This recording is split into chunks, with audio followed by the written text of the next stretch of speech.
Hello friends. आपको पता है एक कार में आईसीस कितने लगे होते हैं? 1000 to 3000। कहाँ होते हैं? आप सिर्फ कार में बैठे होंगे, कभी आपने इस चीज को ना देखा होगा ना सोचा होगा। सिमिलरली कभी प्रिंटर को देखा? वो जो प्रिंट करता है तो करता कैसे है? वो पहले स्कैन करता है, फिर प्रिंट करता है, या सीधा प्रिंट होता है, लेजर प्रिंट होता है, इंकजेट प्रिंटर्स होते हैं, पता नहीं कितने सारे प्रिंटर्स होते हैं। हमने कभी सोचा ही नहीं। फोटोकॉपियर सोचो कैसे फोटोकॉपी करता होगा। आपने एक बुक रखी और उसका एक जो पेज है वो पेज आपके सामने आ जाता है फोटोकॉपी होके। कैसे? कभी कभार ये प्रिंटर्स और फोटोकॉपीज जो प्रिंट करके देते हैं, जो फोटोकॉपी करके देते हैं, तो गर्म होता है। गर्म क्यों होता है? कभी आपने वॉशिंग मशीन देखा है कैसे वो काम करता है? कितनी सारी प्रोडक्शन में चीजें आती, कितनी सारी प्रोडक्ट्स हैं जो हम लोग यूज करते हैं, और हमें ये नहीं पता कि एक्चुअल में इसके पीछे पूरा खेल क्या है। इस कोर्स में हम जानेंगे how the productions are being managed. My name is doctor Dev और हम चलेंगे प्रोडक्शन की एक बहुत ही मस्त दुनिया में। थोड़ा सा देख लेते हैं कि हम इस यूनिट में कवर क्या करना चाहेंगे। अच्छा, उससे पहले मैं बता दूं कि ये जो भी मैं आपको कोर्स बता रहा हूँ, ये कोर्स मोर और लेस मैनेजमेंट के स्टूडेंट्स को कराया जाता है, चाहे वो बीबीए में हो, चाहे वो एमबीए में हो। कई बार इस कोर्स को इंजीनियरिंग में भी कराया जाता है, थोड़ा बहुत ऊपर नीचे हो सकता है, बट लार्जली प्रोडक्शन एक ऐसा कॉन्सेप्ट है जो इंजीनियरिंग का भी पार्ट है, मैनेजमेंट का भी पार्ट है, इसलिए इसको दोनों जगह ही कराया जाता है। Right, so now before we start let's see what all we will be covering in this particular unit. Now we will be covering nature and scope of production management, functions of production management, production system, responsibilities of production manager, production planning and control, जिसको हम PPC भी कहते हैं, और objective of PPC. सो ये एक छोटा सा यूनिट है। इस यूनिट में हम लोग बहुत बेसिक तरीके से प्रोडक्शन एंड ऑपरेशंस मैनेजमेंट को समझने की कोशिश करेंगे। Let's start with nature and scope of production management.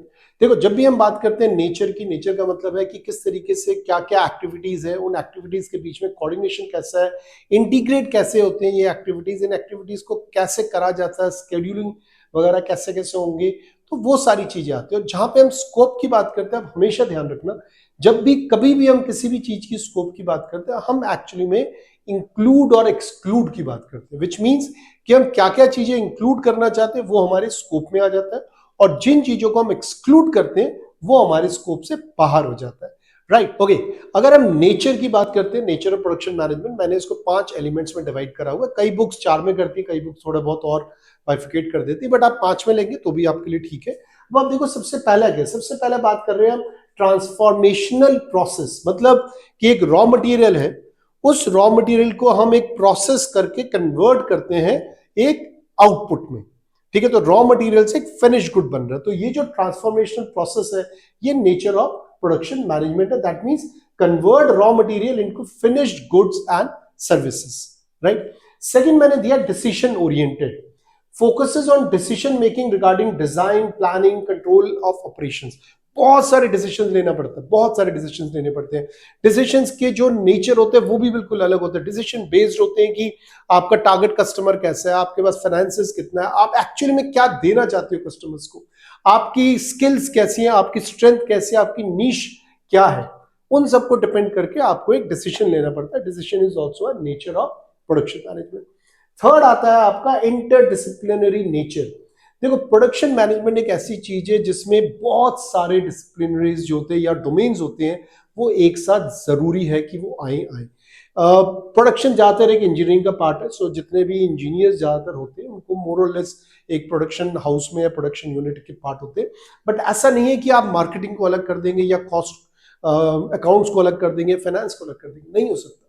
आप जो प्रोडक्ट बना रहे हैं किसके लिए बना रहे हैं? किसी कस्टमर के लिए बना रहे हैं, तो मार्केटिंग को साथ रखना पड़ेगा। आप अगर प्रोडक्ट बना रहे हैं, आपको पैसा चाहिए, पैसा कहां से आएगा? आपको फाइनेंस वाले देंगे। सो इंटरडिसिप्लिनरी नेचर भी होता है, involves element of engineering, economics and management. Right, okay. जो चौथा है एलिमेंट प्रोडक्शन का, वो डायनेमिक है। देखो, प्रोडक्शन को डायनेमिक रखना बहुत जरूरी है। अब आपने देखा था कुछ सालों पहले कोविड आया था, कोविड के आते ही पूरी दुनिया हिल गई थी। कुछ ऐसी कंपनीज थी जो बहुत अच्छा कर रही थी, सडनली वो बंद हो गई, या उन कंपनीज ने अपना प्रोडक्शन ही चेंज कर दिया। वो लोग बना कुछ और रहे थे, सडनली देखा गया कि वो नीडल्स बनाने लग गए, वो मास्क बनाने लग गए, और एकदम से होड़ आ गई थी मास्क बनाने वाले कंपनीज की, क्योंकि रिक्वायरमेंट बहुत ज्यादा थी। सो प्रोडक्शन में आपका डायनेमिक होना बहुत जरूरी है, क्योंकि डिमांड के हिसाब से आप बिजनेस को आगे तय करते हैं। अगर डिमांड बहुत ज्यादा आ गई है तो आपको एकदम से चेंज करना पड़ता है, रॉ मटेरियल लाने पड़ते हैं, प्रोडक्शन यूनिट को इंक्रीज करना पड़ता है, लोग लाने पड़ते हैं। तो इसके अंदर डायनेमिज्म बहुत ज्यादा है, और एक कंपनी तभी सक्सेस होती है जब वो इस डायनेमिक को, जो डायनेमिक इन नेचर जो प्रोडक्शन है, इसको वो अच्छी तरीके से कंट्रोल कर सकती है। Last but not the list is the customer centric.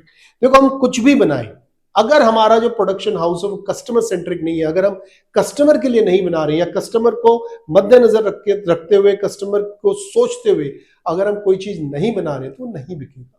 आज का ये वो दौर नहीं है जबकि हम प्रोडक्शन में जो हमने बना दिया वही लोग लेंगे, नहीं। आज कस्टमर इज द किंग, ये हमने मार्केटिंग में भी सीखा है।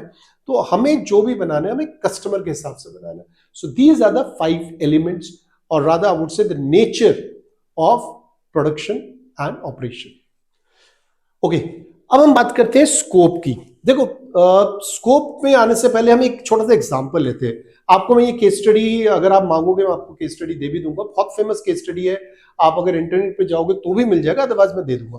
एक हार्ड रॉक कैफे है, ये एक यूरोपियन कैफे जाइंट है। वो लोग आए थे, उन्होंने सोचा कि हम कॉफी पीने वालों के लिए क्या ला सकते हैं। बहुत ही आराम से मुंडेन सा एक कॉफी जाइंट होता था, वो चला जा रहा है, लोग आते हैं, पीते हैं, चले जाते हैं, मजा नहीं आ रहा था। सडनली उन्होंने क्या करा, वो उन्होंने उसके अंदर बहुत सारी चीजें ऐड कर दी। उन्होंने गाने ऐड कर दिए, उन्होंने एक यंग वाइब्रेशन वाली चीजें लेके आगे पूरा चेंज कर दिया, कलर थीम चेंज करा, हर चीज पे उन्होंने काम करा, और बहुत बारीकी से काम करा। उन्होंने क्वालिटी पे काम करा, उन्होंने इन्वेंट्री पे काम करा, उन्होंने सप्लाई चेन पे काम करा, एचआर पे काम करा, बहुत सारी चीजों पे काम करा। अब उन्हीं सब चीजों को जब हम इकट्ठा करते हैं तो वो हमारे लिए स्कोप हो जाता है।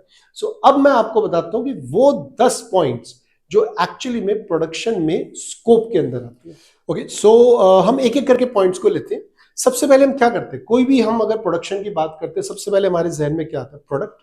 तो सबसे पहले हमें प्रोडक्ट को कंसेप्चुलाइज करना पड़ता है या प्रोडक्ट को डिजाइन करना पड़ता है। तो डिजाइन करते हुए भी आपको स्कोप डिफाइन करना पड़ता है। मेरे कस्टमर्स कौन होंगे, मेरा प्राइस रेंज क्या होगा, मैं कहां पे बेच सकता हूं, क्या ऐसा तो नहीं है कि ये प्रोडक्ट कहीं दूर भेजना है और जाते जाते वो खराब हो जाएगा। ये सारी चीजें मुझे ध्यान रखना पड़ेगा। सो इसलिए जो फर्स्ट है वो है प्रोडक्ट डिजाइन एंड डेवलपमेंट, जिसके अंदर हम नॉर्मली बात करते हैं कि प्रोडक्ट को हम क्रिएट कैसे करें, डिजाइन कैसे करें, और वो डिजाइन ऐसा होना चाहिए कि वो एफिशिएंट हो, कॉस्ट इफेक्टिव हो और कस्टमर उसको एक्सेप्ट करे। ठीक है, सेकंड पॉइंट पे देखते हैं। सेकंड पॉइंट जो है वो बात कर रहा है प्रोसेस प्लानिंग एंड सिलेक्शन। मतलब हमें कौन सा प्रोसेस लेना है, हमें उस प्रोसेस में टेक्नोलॉजीज क्या यूज करनी है, उसमें मशीन्स आएंगी या क्या क्या चीजें आएंगी, कैसे लोग होंगे, स्किल्ड लेबर्स चाहिए, अनस्किल्ड लेबर्स चाहिए, मतलब पूरा का पूरा सिर्फ मशीन पे ही बनेगा या कुछ और भी उसके अंदर प्रोसेसेस होंगे। तो वो होता है process planning and selection, so determine the most efficient method of production. और साथ में टेक्नोलॉजी और इक्विपमेंट की सिलेक्शन पे भी हम बात करेंगे। हम बाद में जाके और भी पढ़ेंगे कि प्रोसेसेस के अंदर भी काफी कुछ डिफाइन होता है, जो हम बाद में पढ़ेंगे। Let's talk about the third point. Third point बात करें कैपेसिटी प्लानिंग की। अब देखो, जब भी हम प्रोडक्शन की बात करते हैं हम हमेशा मान के चलते हैं कि कभी मार्केट अप होगा, कभी मार्केट डाउन होगा, कभी हमारे पास बहुत डिमांड्स होंगी, कभी हमारे पास डिमांड कम होगा। तो ऐसे में हमें एक डिजाइन कैपेसिटी पे चलना पड़ता है। जब भी हम कैपेसिटी की बात करते हैं वो होता है कि मैक्सिमम हम इस यूनिट से, मतलब फैक्ट्री से कितना बना सकते हैं। जरूरी नहीं है कि मेरे पास इतना डिमांड होगा कि मैं मैक्सिमम लिमिट पहुंच सकूं, बट हम हमेशा मान के चलते हैं कि एक डिसीजन मेकिंग टेक्निक है कि जब भी हम एक फैक्ट्री बनाते हैं हम कोशिश करते हैं मैक्सिमम कैपेसिटी पे काम करने की। कर पाए नहीं कर पाए वो अलग है, इसलिए हम लोग कैपेसिटी प्लानिंग पे भी हम बात करते हैं। उसके बाद हम बात करते हैं इन्वेंट्री मैनेजमेंट। देखो, इन्वेंट्री मैनेजमेंट जो है वो आप लोगों ने कॉस्टिंग में भी पढ़ा होगा, अकाउंट्स में भी पढ़ा होगा, फाइनेंस में भी पढ़ोगे, इनफैक्ट मार्केटिंग में भी हम पढ़ते हो, क्योंकि इन्वेंट्री एक ऐसी चीज है जो डायरेक्ट, ये कॉस्ट फंक्शन है और ये डायरेक्ट प्रॉफिट को हिट करती है। मतलब कि अगर मैं इन्वेंट्री कॉस्ट को कम कर पाया किसी भी तरीके से, मेरे प्रॉफिट्स अप हो जाएंगे। इसलिए इन्वेंट्री एक बहुत इंपॉर्टेंट है और उसका स्कोप भी बहुत इंपॉर्टेंट है। हम बहुत चीजें पढ़ते हैं इन्वेंट्री मैनेजमेंट में, और इन्वेंट्री एक बहुत इंपॉर्टेंट टॉपिक है। इन्वेंट्री के बाद आता है क्वालिटी कंट्रोल, मतलब हम किस टाइप की क्वालिटी देना चाहते हैं। ठीक है, अब देखो, आप लोग मारुति गाड़ियां भी आपने देखी होगी मार्केट में, आपने फॉक्सवैगन की गाड़ी भी मार्केट में देखी होगी। मारुति गाड़ियों की अलग क्वालिटी, बिल्ड क्वालिटी होती है, फॉक्सवैगन की अलग बिल्ड क्वालिटी होती है। मारुति के अपने अलग बेनिफिट्स हैं, अलग फीचर्स हैं, अलग वो आपको क्या नाम है फीचर्स लेके आता है जिसके कारण लोग उसको खरीदते हैं। सिमिलरली फॉक्सवैगन की अलग तरीके के फीचर्स होते हैं। फॉक्सवैगन परफॉर्मेंस की बात करता है तो मारुति सर्विस की बात करता है। सो ये जो क्वालिटी है, जो कि मैं हमेशा मान के चलता हूं और इनफैक्ट दुनिया भी यही मानती है कि ये बहुत इंडिविजुअल परसेप्शन होता है कि इंडिविजुअल बंदा क्या समझता है। सो प्रोडक्शन में हमें क्वालिटी पे भी ध्यान देना पड़ता है, क्योंकि जो हम कमिट कर रहे हैं अपने कस्टमर के साथ, at the end of the day customer must get that product. Customer की जो स्पेसिफिकेशन है वो हिलनी नहीं चाहिए, इसलिए हमें क्वालिटी कंट्रोल पे भी काम करना पड़ता है कि हमारे स्टैंडर्ड्स कैसे, राइट। नेक्स्ट पॉइंट अगर देखते हैं तो नेक्स्ट हम आते हैं स्केड्यूलिंग पे। देखो स्केड्यूलिंग एक बहुत सिंपल है, हालांकि सिंपल है, इसको मैं आपको समझा रहा हूं, बट इसके पीछे बहुत मैथमेटिक्स है। अब आप समझो आपको एक शर्ट मैन्युफैक्चर करना है, शर्ट की प्रोडक्शन करनी है, हम कॉलर्स बनाएंगे, हम ये जिसको हम हाथ कहते हैं, मुझे नहीं पता एग्जैक्टली क्या कहते हैं, वो बनाएंगे, जो ये वाला हिस्सा है वो हम बनाएंगे। अब ये तीन मोटा मोटा आप मान सकते हो कि हम इसको कटिंग करेंगे, कॉलर की अलग कटिंग होगी, जो ये आर्म्स है उनकी अलग कटिंग होगी, जो ये बॉडी पार्ट है उसकी एक अलग कटिंग होगी, फिर बाद में ये स्टिच भी होना है। अब जब ये स्टिच होना है, ये जब तक तीनों के तीनों एक साथ आ नहीं जाते तब तक ये फाइनली स्टिच नहीं होता। क्या इन बिटवीन क्या कुछ और काम हो सकता है? बिल्कुल हो सकता है। जब तक तीनों इकट्ठे नहीं आ रहे, मैं कॉलर्स पे बटन लगा सकता हूँ, मेरे जो ये वाला पार्ट है इसमें बटन या जिप लगा सकता हूँ, मैं अपने हाथ पे बटन्स लगा सकता हूँ।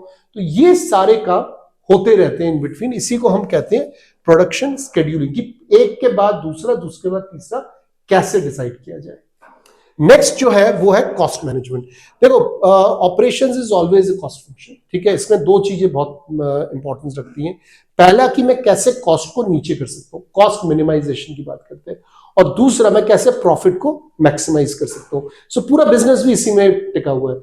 आप या तो कॉस्ट को कम करोगे या आप प्रॉफिट को मैक्सिमाइज करोगे, ये दो तरीके हैं जिससे आपका पूरा बिजनेस चलता है। और जैसे कि मैंने बोला कि जो प्रोडक्शन है वो एक कॉस्ट फंक्शन होता है, तो हमें कॉस्ट को मैनेज करना पड़ता है, हमें नए नए तरीके लगाने पड़ते हैं, टेक्निक्स लाने पड़ते हैं, एनालिटिक्स लाना पड़ता है, मेथड्स लाने पड़ते हैं, टेक्नोलॉजी लानी पड़ती है कि किसी तरीके से हमारी कॉस्टिंग कम हो जाए, चाहे वो लेबर के थ्रू हो, चाहे वो लोकेशन के थ्रू हो, चाहे वो सप्लाई चेन के थ्रू हो, चाहे वो प्रोडक्शन के थ्रू हो, प्रोसेस के थ्रू हो, किसी के भी थ्रू हमें मेक श्योर करना है कि किसी भी तरीके से कॉस्ट जो है उसकी कम होनी चाहिए।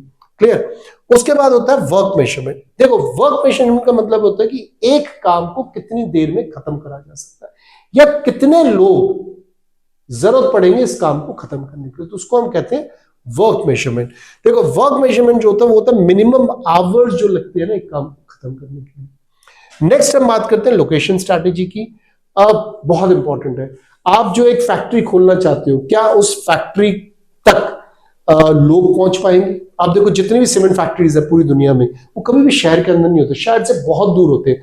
सीमेंट फैक्ट्री के आसपास पूरी बस्ती बसाई जाती है, अदरवाइज वो लोग कहां रहेंगे? और शहर के पास हो नहीं सकता क्योंकि पॉल्यूशन बहुत होता है, प्लस जो सीमेंट के लिए जो रॉ मटेरियल चाहिए वो कभी भी आपको शहर में नहीं मिलेगा, राइट। सिमिलरली आपकी कोई ऐसी फैक्ट्री है जिसमें कि वेस्ट जो निकल रहा है वो थोड़ा सा डेंजरस है, अगेन आप उसको शहर में नहीं ला सकते, राइट। तो ऐसी चीजों को हम जब भी बात करते हैं तो हमें लोकेशन बहुत इंपॉर्टेंट फैक्टर प्ले करता है। हमारा सप्लाई चेन ठीक होना चाहिए उस लोकेशन पे, मार्केट अच्छी होनी चाहिए, रॉ मटेरियल्स मिलने चाहिए, वेस्ट मैनेजमेंट का प्रॉपर कंसेप्ट होना चाहिए। So location also plays a very important role. Last but not the least is maintenance. देखो प्रोडक्शन में क्या होता है कि मेंटेनेंस भी एक कॉस्ट होता है, और अगर मेंटेनेंस ज्यादा करनी पड़ी तो हमें कॉस्ट भी हमारा इंक्रीज हो जाता है। रिपेयर मतलब कोई चीज अगर टूट जाती है, मशीन टूट गई तो हमें रिपेयर करना पड़ता है। अब इन सब चीजों में क्या होता है कि दो तरीके की मेंटेनेंस होती है। एक होती है प्रिवेंटिव मेंटेनेंस, कि हम पहले से सोच के चले कि ये इस महीने में इस टाइम पे इनको हमें सर्विस करने की जरूरत पड़ेगी। जैसे कि हम कार की सर्विसिंग करते हैं, हम कार की सर्विसिंग के लिए हर 3 महीने 4 महीने 6 महीने में, या पर्टिकुलर एक अगर माइल किलोमीटर चल जाती है गाड़ी 10,000 5,000 15,000 हम सर्विस के लिए लेके जाते हैं। सिमिलरली हमें मेंटेनेंस को भी प्लान करके चलना होता है। और दूसरा होता है एक तरीके से ब्रेकडाउन मेंटेनेंस, कि भाई कुछ हो गया, मशीन टूट गई, अब क्या? अब या तो मैं वेट करूं, ठीक है ना, सपोज करो आपका जो मेन जो फैक्ट्री है वो चेन्नई में और हम दिल्ली में है, तो दिल्ली में अगर वो प्रॉब्लम हुई कि एक पार्ट टूट गया तो चेन्नई से आने में टाइम लगेगा। क्या इन बिटवीन मैं एक रिपेयर पार्ट अलग से अपने पास रख सकता हूं? यस, हमें रखना चाहिए। जैसे लिफ्ट के केस में होता है, कई लिफ्ट के केस में अगर आपकी सोसाइटी है उसके अंदर बहुत सारे लिफ्ट लगे या पर्टिकुलर एरिया जिसमें बहुत सारे लिफ्ट लगे, आप हमेशा कोशिश करते हैं लिफ्ट के जो मेन इंपॉर्टेंट पार्ट्स हैं जो खराब हो सकते हैं उनको आप स्पेयर में रखें, ताकि अगर ठीक होकर वापस आने में जो टाइम लगेगा उतने में आप उस स्पेयर को यूज कर सके। इसलिए उसको हम कहते हैं मेंटेनेंस एंड रिपेयर। अगेन बहुत इंपॉर्टेंट फैक्टर है, क्योंकि जब भी हम ऑपरेशन ओवरऑल देखते हैं, ऑपरेशन में स्कोप बहुत डिफाइंड होता है, और जब हम स्कोप की बात करते हैं तो हमें बहुत चीजों से हमें लिखना पड़ता है, बहुत चीजों हमें ध्यान रखना पड़ता है, और ये सारे वो 10 पॉइंट्स है जो हमें स्कोप के लिए ध्यान देना पड़ेगा। ओके, अब हम नेक्स्ट पॉइंट पे चलते हैं। देखो, जो नेक्स्ट पॉइंट है वो है फंक्शन। हमने नेचर देखा, स्कोप देखा, प्रोडक्शन मैनेजमेंट को हमने थोड़ा समझा, अब हम देख रहे हैं फंक्शन के, मतलब प्रोडक्शन मैनेजमेंट की जब बात करते हैं, प्रोडक्शन एंड ऑपरेशन मैनेजमेंट की बात करते हैं, तो करता क्या क्या है। सबसे पहले तो आप ये ध्यान रखो कि मैनेजमेंट का मतलब क्या और मैनेजमेंट के क्या फंक्शंस है। तो सबसे पहले तो वो सारे फंक्शंस लिखो। देखो, मैनेजमेंट के ये 5 फंक्शंस तो होते ही होते हैं, planning, organising, directing, controlling, quality control, execution, ये सारे पॉइंट्स होते हैं। देखो, मैंने वही पॉइंट्स रखे। प्लानिंग, प्रोडक्शन मैनेजमेंट में आपको प्लान करना पड़ता है, डिजाइन करना पड़ता है, आपको हर तरीके की capacity planning, logistic planning, supply chain planning, quality planning, हर चीज पे आपको ध्यान देना पड़ता है। नेक्स्ट होता है ऑर्गेनाइजिंग।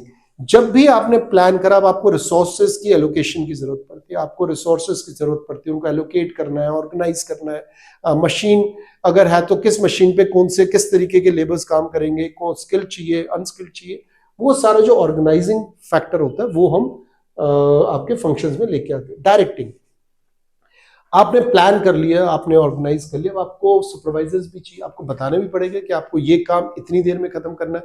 याद है पिछले में हमने स्कोप में वर्क मेजरमेंट पढ़ा था, तो वो बताएगा कौन, किसी को तो डायरेक्ट करना पड़ेगा ना, तो उसको हम डायरेक्टिंग कहते हैं, जो सुपरवाइज करता है, गाइड करता है, इंश्योर करता है कि 2 लोगों के बीच में कोऑर्डिनेट रहे, स्केड्यूलिंग प्रॉपर हो, कहीं पे कोई स्लिपेजेस ना हो, कहीं कोई रुकावट ना हो, इन्वेंट्री में कोई प्रॉब्लम ना हो।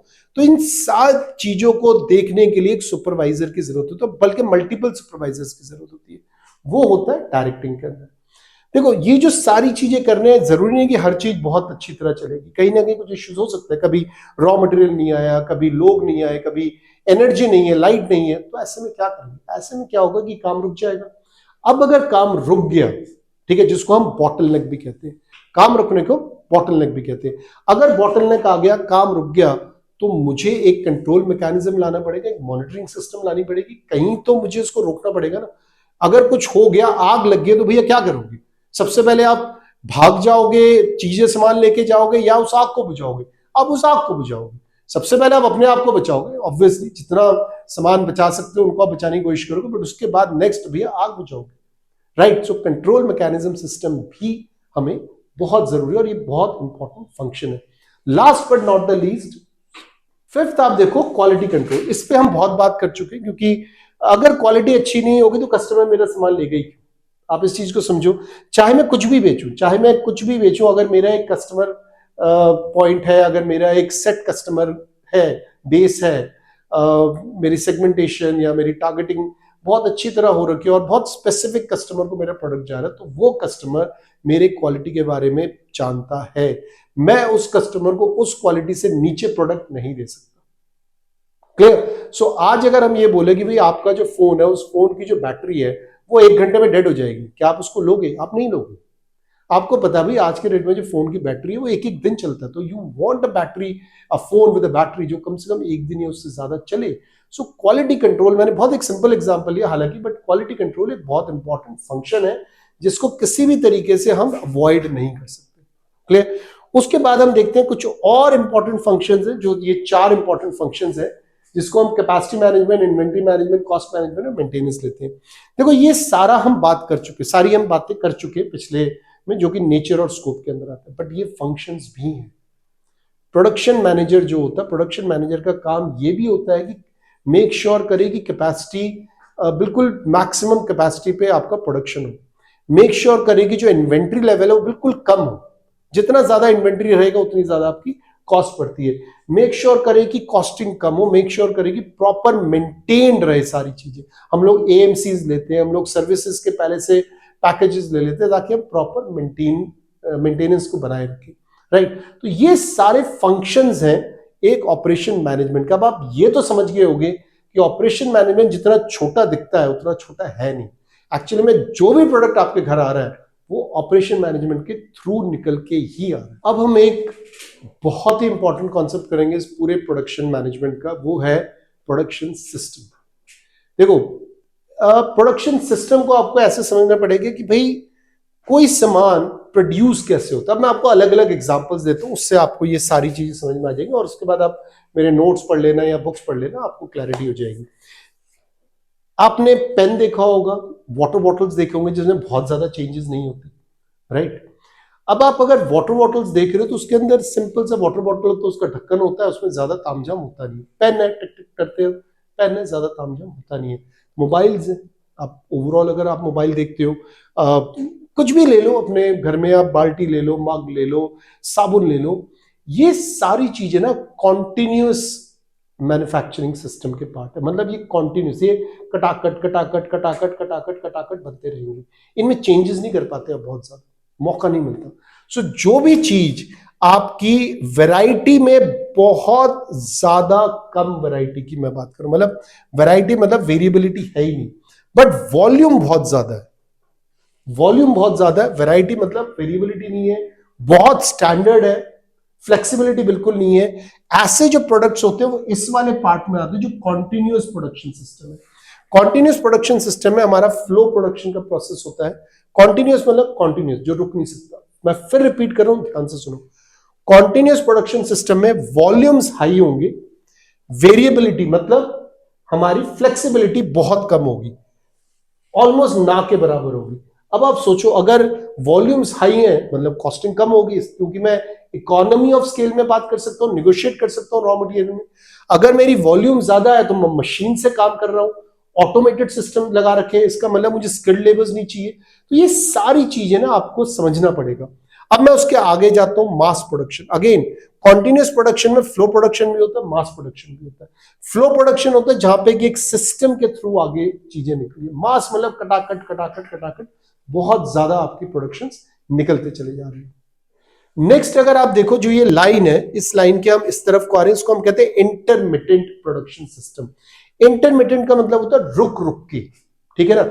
आपने कभी बेकरी शॉप में जरूर गए होंगे, राइट। आपने पेस्ट्रीज देखी होंगी, आपने केक्स देखे होंगे, आपको एक तरीके के आपको 10 12 15 20 25 पेस्ट्रीज मिलेंगे। ऐसा नहीं है कि 2000 पेस्ट्रीज एक साथ मिल रहे हैं या ये 10,000 पेस्ट्रीज एक साथ मिल रहे हैं, नहीं मिलेंगे। क्यों? क्योंकि वो बैच प्रोडक्शंस होते हैं। और बैच प्रोडक्शन में आप ये देखो, जो पेस्ट्री बन रहा है तो कुछ पेस्ट्रीज आपके वनीला वाले होंगे जिसको हम पाइनएप्पल कहते हैं, कुछ पेस्ट्रीज चॉकलेट्स होंगे, कुछ पेस्ट्रीज आपको फ्रूट्स वाले होंगे। तो ये हर एक बैचेस में होते हैं। एजुकेशन सिस्टम को देख लो, आपके क्लास में 60 बच्चे हैं, ये 60 बच्चे हर साल आते हैं, इनको हम क्या बोलते हैं? बैच बोलते हैं। पहले साल आए 60 बच्चे, इन 60 बच्चों को हम पढ़ाएंगे, पूरा बैच निकल जाता है, फिर हम नया बैच लेके आते हैं। सो बैच सिस्टम में कंटिन्यूस सिस्टम से थोड़ा सा अलग हटके, कंटिन्यूस में आप कुछ चेंज नहीं कर सकते।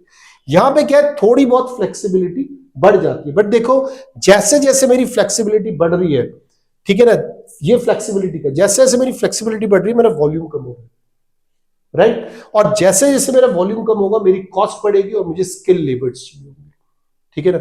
अब हम लास्ट वाले आप आते हैं जॉब शॉप। आप सूट सिलवाने जाते हो, ठीक है ना, या कोई ऐसा काम जो आप ऑर्डर देते हो उसके बाद वो शुरू होता है, उसको हम जॉब शॉप की बात करते हैं, ठीक है। जैसे आपकी गाड़ी, खुदा ना खास्ता कभी ऐसा हो, बट अगर आपकी गाड़ी में एक्सीडेंट हो गया, अब आप उस गाड़ी को रिपेयर शॉप में लेके जाओगे, उसको हम जॉब शॉप कहते हैं। वो तब काम शुरू करेंगे जब उनके पास काम आएगा, ठीक है ना, तो उसको हम जॉब शॉप्स कहते हैं। क्लियर हो गया। इसके बाद जो आता है प्रोजेक्ट्स, प्रोजेक्ट्स पे हम बाद में भी डिस्कस कर सकते हैं, बट प्रोजेक्ट एक ऐसा होता है जो टाइम बाउंड होता है और वो कभी रिपीट नहीं होता।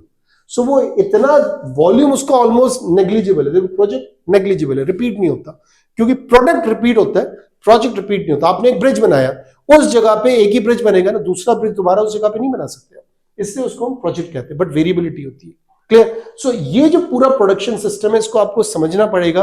मैं इसको एक बारी फिर रिपीट कर देता हूं, और अगर आप चाहो तो वीडियो को रोक के दोबारा से इसको आप सुनो, बट बहुत जरूरी है, क्योंकि इसके ऊपर कितना ही बड़ा क्वेश्चन हो, जो मैं आपको बता रहा हूं वो अगर आप लिखाओगे आपको पूरे नंबर मिलेंगे। सुनो जो मैं कह रहा हूं। आपको दो चीजें रखनी है, पहला वैरायटी, दूसरा वॉल्यूम। वैरायटी का मतलब फ्लेक्सिबिलिटी, कस्टमाइजेशन। वॉल्यूम का मतलब यूनिट्स, कितने नंबर्स में बनाना चाहता हूं। अगर मैं ज्यादा वॉल्यूम बनाऊंगा तो मेरी कॉस्ट कम होगी। अगर मैं ज्यादा वॉल्यूम बनाऊंगा तो मुझे ऑटोमेटेड मशीन्स की जरूरत होगी। अगर मैं ज्यादा वॉल्यूम बनाऊंगा तो मेरा प्रोडक्ट स्टैंडर्डाइज होगा, कस्टमाइजेशन बिल्कुल नहीं हो सकता। अगर मैं ज्यादा वॉल्यूम बनाऊंगा तो मुझे स्किल्ड लेबर्स की जरूरत नहीं है। फिर उसी के उल्टा आ जाओ, अगर मैं वैरायटी देना चाहता हूं मुझे स्किल्ड लेबर्स चाहिए। ठीक है, अगर मैं वैरायटी देना चाहता हूं मैं ऑटोमेशन सिस्टम में नहीं जा सकता। अगर मैं ज्यादा वैरायटी देना चाहता हूं मेरी कॉस्टिंग बढ़ेगी। Rolls Royce cars versus any other car. Rolls Royce car बनने में 6 महीने लगते हैं। कहा जाता है कि भाई, मैं तो कभी उस कार में बैठा नहीं, पढ़ाई है जितना मैंने सुना है, कि उसका पेंट में भी जो आगे पीछे की जो बारीकियां होती है वो हाथ से की जाती, कोई इंसान करता है। एक एक चीज उस कार की जो है वो कस्टमाइज्ड होती है, तभी वो 6 महीने लगते हैं। नॉर्मल कार लेने चले जाओ, जाओ और लेके आ जाओ, वो कस्टमाइज नहीं है, वो आपका बैच और फ्लो में चल रहा है। ठीक है, इसके अलावा भी बहुत सारी चीजें आप पढ़ोगे, शायद आप पढ़ते पढ़ते कहीं ना कहीं देखोगे असेंबली लाइन, जैसे जो गाड़ियां होती है वो असेंबली लाइन पे बनती है।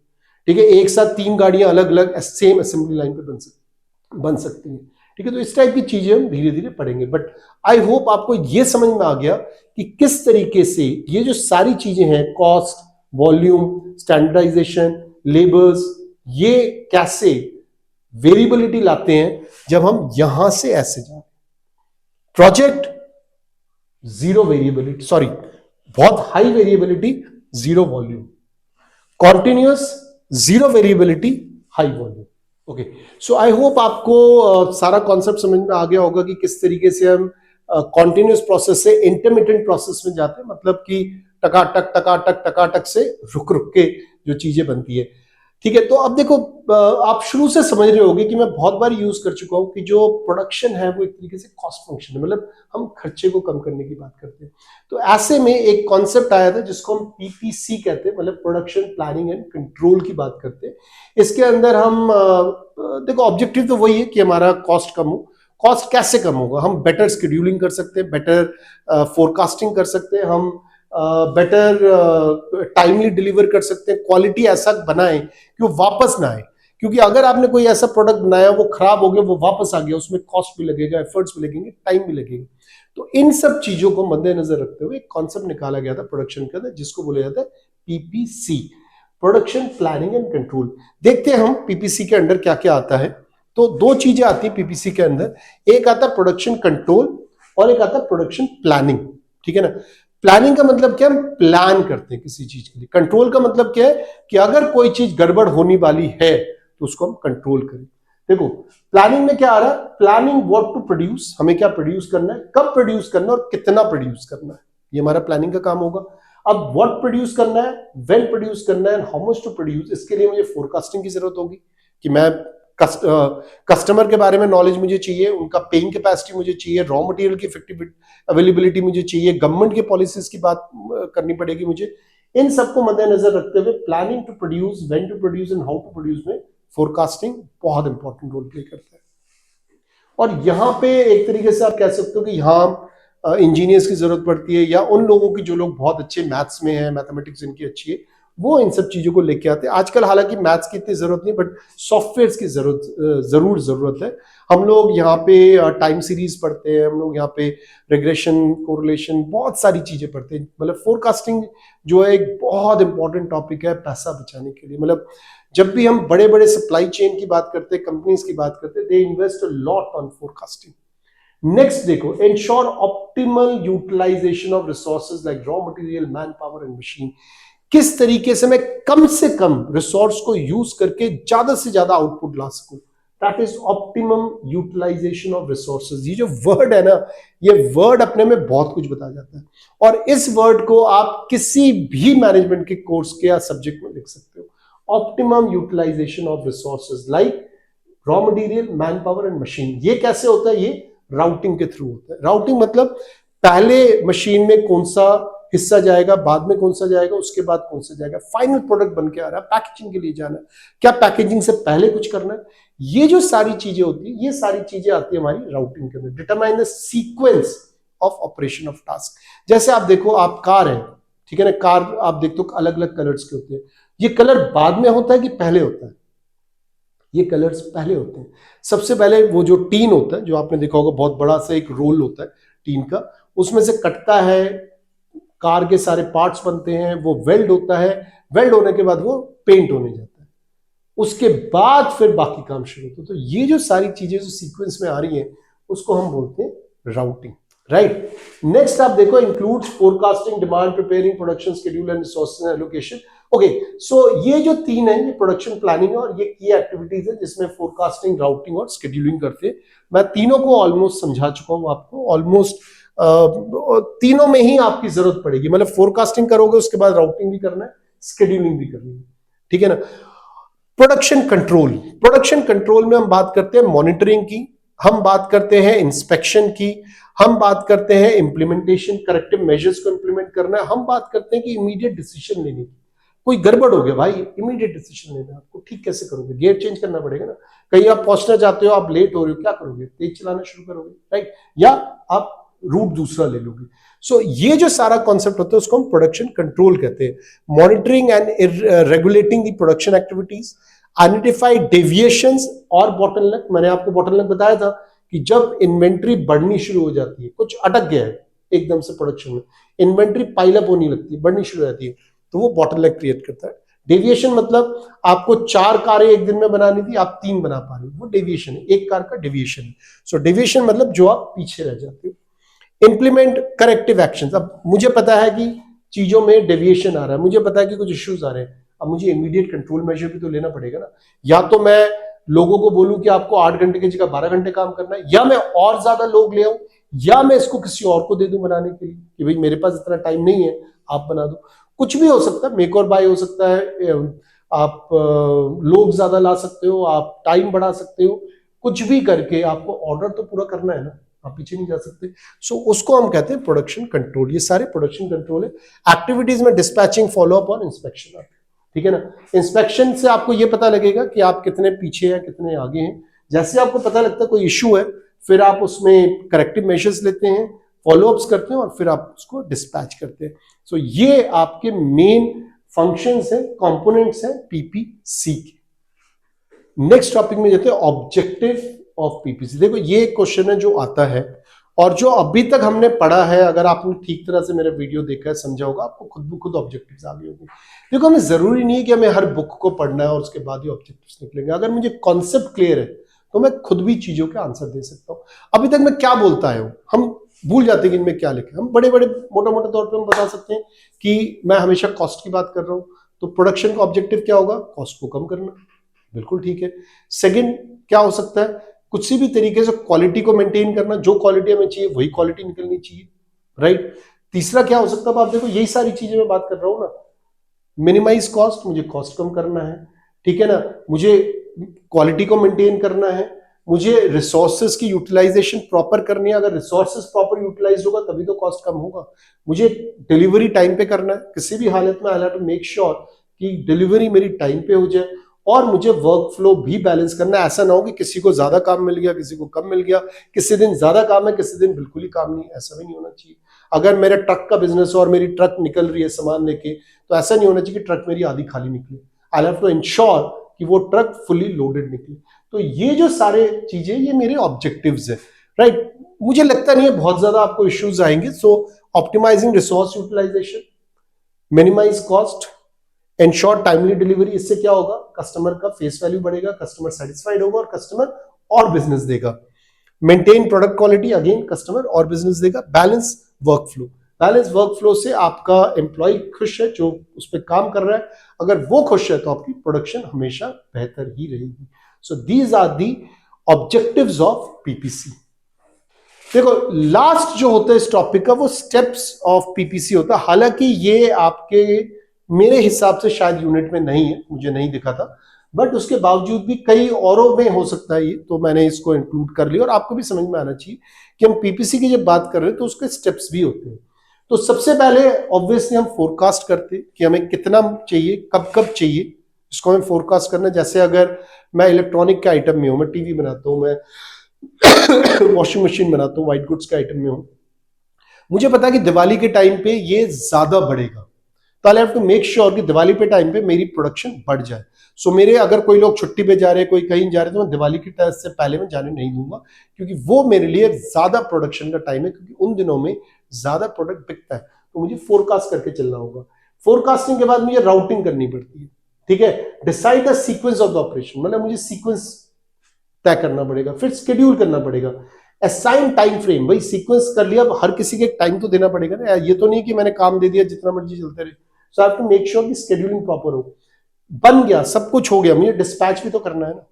सो अब मुझे देखो, इन्वेंट्री यहां पे मुझे थोड़ा सा बताना पड़ेगा। इन्वेंट्री तीन तरीके की होती है, raw material, work in progress, finish good. Raw material को चर्न करके मैं कुछ ना कुछ तो बनाऊंगा, जो मेरा बना अगर वो फिनिश गुड नहीं है तो वर्क इन प्रोग्रेस है, और वर्क इन प्रोग्रेस के बाद वो फिनिश गुड बनेगा। वहां पे ये डिस्पैचिंग का काम होता है। Ensures instruction and authorisation to start production operations. ये एक के बाद एक मशीन में जब जाता है तब मुझे ये डिस्पैचिंग का काम आता है। फॉलोअप्स, ऑब्वियसली मॉनिटरिंग होती है, इंस्पेक्शन, मॉनिटरिंग, कंट्रोल, ये फॉलोअप्स में आता है। Last but not the least, inspection and the quality control. हम इस पे भी काफी बात कर चुके हैं। अगर क्वालिटी अच्छी होगी, कस्टमर हैप्पी होगा, कस्टमर हैप्पी होगा, तो आपको बहुत बिजनेस मिलेगा। So this is the first unit of production and operations.